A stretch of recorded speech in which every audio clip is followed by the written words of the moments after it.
আসসালামু আলাইকুম। এই ভিডিওটা যতক্ষণে করছি তার কিছুক্ষণ আগেই ক্রিকবাজে একটা ইনফরমেশন এসেছে এবং সেই ইনফরমেশনটা এরকম যে বাংলাদেশের যে আবেদনটা বিশ্বকাপের ভেন্যুটা সরিয়ে নেওয়া ভারত থেকে শ্রীলঙ্কাতে, সেই ব্যাপারে আইসিসি ইতিবাচক সিদ্ধান্ত দিতে পারে, আইসিসি পজিটিভ রেসপন্স করতে পারে, সেরকমই একটা আর্টিকেল ছাপা হয়েছে ক্রিকবাজে এবং তেমনটাই আমরা দেখতে পেয়েছি। সেটা একটা আশার সঞ্চার কিন্তু করছে। আমাদের একটা আশঙ্কার জায়গা তো সবসময়ই থাকে যে আইসিসি সেই জায়গাটা বায়াসড হয়ে কিংবা ইনফ্লুয়েসড হয়ে অন্য কোনো সিদ্ধান্ত দিতে পারে কিনা, কিংবা অন্য কোনো কিছু বলতে পারে কিনা, বা আমাদেরকে অনেক সাত পাঁচ বোঝাতে পারে কিনা। তবে এখন পর্যন্ত যে আর্টিকেলটা পাবলিশ হয়েছে ক্রিকবাজে, সেই আর্টিকেলটা অনুযায়ী আইসিসি এই ব্যাপারে ইতিবাচক সাড়া দিতে পারে এবং ইতিবাচক সাড়া না দেওয়ার আসলে তেমন কোনো কারণ নাই। কেন কারণ নাই? কারণটা একটু আগেই আমি আরও একটা ভিডিওতে আপনাদেরকে মেনশন করেছি যে একটা সময় ছিল যে আইসিসির ইভেন্টে এরকম কোনো জটিলতা যদি তৈরি হয়, আমি একটা এক্সাম্পল দিয়েছিলাম আপনাদেরকে এবং সেই এক্সাম্পলটা ছিল মূলত জিম্বাবুয়ের মাটিতে ইংল্যান্ড টিম খেলতে যায় নাই ওয়ার্ল্ড কাপের ম্যাচ, পরবর্তী সময় কিন্তু ওয়াকওভার দেওয়া হয়েছিল, জিম্বাবুয়েকে পূর্ণ পয়েন্ট দেওয়া হয়েছিল। আবার কেনিয়া এবং নিউজিল্যান্ডের একটা ম্যাচ সেই বিশ্বকাপে আমি একটু আগে স্টাডি করতে গিয়ে দেখছিলাম, সেটাও ওয়াকওভার পেয়েছিল কেনিয়া এবং তারা পূর্ণ পয়েন্ট পেয়েছিল নিউজিল্যান্ডের কাছ থেকে।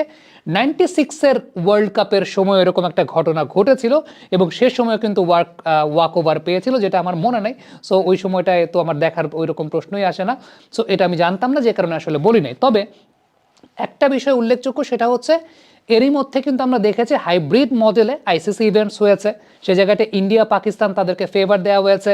ইন্ডিয়া সংযুক্ত আরব আমিরাতে চ্যাম্পিয়ন্স ট্রফি খেলেছে, এশিয়া কাপও খেলেছে। এছাড়াও পাকিস্তানকেও আমরা দেখতে পাচ্ছি যে পাকিস্তানও ইন্ডিয়ার মাটিতে গিয়ে এই টি-20 ওয়ার্ল্ড কাপটা খেলছে না। সো সব কিছু মিলিয়ে হাইব্রিড মডেলের এই প্রবর্তনটা কিন্তু নাওয়াইডেজ আমরা ইন্টারন্যাশনাল ক্রিকেটে বা আইসিসির ইভেন্টে দেখেছি। সো এই জায়গাটাতে আলটিমেটলি কোনো সমস্যা বা কোনো প্রবলেম হওয়ার কথা ছিল না। সো অ্যাকর্ডিং টু ক্রিকবাজ, আইসিসি এই ব্যাপারে ইতিবাচক সাড়া দিতে পারে, যেহেতু তাদের কাছে অলরেডি এরকম একটা এক্সাম্পল কিন্তু আছে। সো অলরেডি যেহেতু চোখের সামনে একটা এক্সাম্পল দেয়া, সো আইসিসি হয়তোবা সেই জায়গাটা ইতিবাচকভাবে সাড়া দিতে পারে এবং তেমনটা ক্রিকবাজই জানিয়েছে। একটা বিষয় উল্লেখযোগ্য, সেটা হচ্ছে যে বিসিসিআইয়ের তরফ থেকে একটা স্টেটমেন্ট দেওয়া হয়েছে যে এই ধরনের কোনো কিছু মানার সুযোগ নাই বিকজ অফ লজিস্টিক্স এবং ব্রডকাস্টিং পয়েন্ট অফ ভিউ থেকে। খরচ অনেক বেড়ে যায়, এটা একটা নাইটমেয়ার কাইন্ড অফ সিনারিও হয়ে যায় যে ট্রাভেলিং এবং ব্রডকাস্টিংয়ের জায়গা থেকে। তবে আমার কাছে ব্যক্তিগতভাবে মনে হয় ব্রডকাস্টিং পয়েন্ট অফ ভিউ থেকে উল্টো তো আইসিসির খরচ বাঁচার কথা। Exactly broadcasting point of view থেকে আইসিসির উল্টো খরচ বাঁচার কথা। প্রতিদিন 3টা ভিন্ন ভেন্যুতে খেলা হচ্ছে, একটা ভেন্যু শ্রীলঙ্কায়, বাকি 2টা ভেন্যু ইন্ডিয়াতে। সো 3টা আলাদা প্রোডাকশন ইউনিট যাচ্ছে। যদি আলটিমেটলি এরকম হয় যে বাংলাদেশের ম্যাচগুলো শ্রীলঙ্কাতেই হয়, তাহলে এক ইউনিটেই তো 2টা ম্যাচ কভার করা সম্ভব, অর্থাৎ একই ভেন্যুতে 2টা ম্যাচ কভার করা সম্ভব এবং সেই সুযোগটাও আছে। যেমন আমরা একটু লক্ষ্য করি, 7 তারিখ বাংলাদেশের প্রথম ম্যাচ দুপুর 3:30টার দিকে, মানে বিকেল 3:30টার দিকে। অন্যদিকে কলম্বোতে আবার সকালবেলা ওই দিন ম্যাচ। সো আলটিমেটলি 7 তারিখ যদি বিষয়টা এরকম হয় যে কলম্বোতে ম্যাচ হওয়ার পর এরপর বাংলাদেশের ম্যাচটা একই ইউনিট কভার করবে সেই জায়গাটাতে কলম্বোতেই, সো আলটিমেটলি এই জায়গাতে কোনো প্রবলেম থাকার কথা না, উল্টো খরচটা কিন্তু কমে যায়। এর চাইতে যদি বিষয়টা এরকম হতো যে 7 তারিখ একটা ম্যাচ 11টার সময় কলম্বোয়, 3:30টার সময় ম্যাচ ধরেন মুম্বাইতে বা কলকাতায়, আরেকটা ম্যাচ অন্য জায়গাতে, সো 3 ইউনিট বিজি থাকতো। এই জায়গাটায় কিন্তু যদি একই দিনে বাংলাদেশ 2টা ম্যাচ, মানে বাংলাদেশের ম্যাচটা এবং সেই সঙ্গে কলম্বোর আরেকটা ম্যাচ, মানে 2টা ম্যাচই কলম্বোতে হয়, সো আলটিমেটলি তো কোনো সমস্যা না, টাইমিংয়ের কোনো হেরফের নাই। কারণ 11:30 একটা ম্যাচ হচ্ছে সেটা কলম্বোতে, দেন ব্যাক টু ব্যাক 3:30টা ম্যাচ হতেই পারে। আমরা ফ্র্যাঞ্চাইজি লিগগুলোতে তাদের এসএলপিএলে ব্যাপারটা সেরকমভাবেই ঘটে, আমাদের বিপিএল বা সব জায়গাতে সেরকমই ঘটে। 9 তারিখ যদি চিন্তা করেন, 9 তারিখে বাংলাদেশের ম্যাচটা হচ্ছে বেলা 11:30টার দিকে, কলম্বোতে যে ম্যাচটাতে সেটা হচ্ছে বেলা 3:30টার দিকে, আবার 7:30টার দিকে আরেকটা ম্যাচ আছে। সো এখানেও ব্যাপারটা এরকম যে 3 ভেন্যুতে ইউনিট পাঠাতে হলো। কিন্তু যদি বাংলাদেশের ম্যাচগুলো শ্রীলঙ্কাতে হয়, তাইলে যেটা হবে শ্রীলঙ্কাতেই কলম্বোতেই একটা ম্যাচ 11:30টায় হবে, ওই আরেকটা ম্যাচ হবে 3:30টায়, তার মানে এক ইউনিট দিয়ে 2 ম্যাচ কভার হয়ে গেল।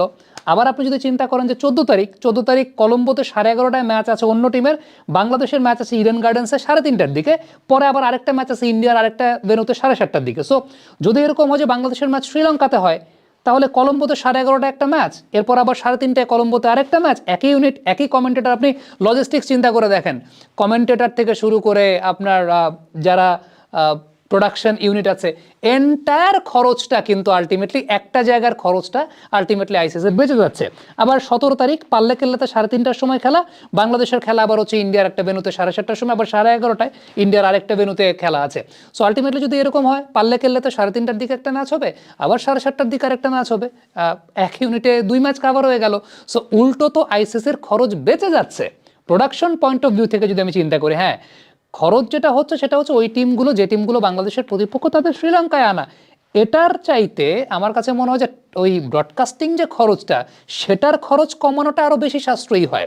সো ওই যে একটা বিষয় সেটা হচ্ছে যে যদি তারা ওই লজিস্টিকের কথা বলতে চায় যে লজিস্টিক্স ওয়াইজ এটা অনেক বেশি মাত্রায় কস্ট এফিশিয়েন্ট হবে না বা অনেক এক্সপেন্সিভ হয়ে যাবে, সেই জায়গা থেকে চিন্তা করলে আলটিমেটলি এটা তো আমার কাছে মনে হয় যে আরও বেশি কস্ট এফিশিয়েন্ট হয়, মানে কস্ট ফ্রেন্ডলি হয়, মানে আপনি সেই কস্টটাকে মিনিমাইজ করতে পারছেন।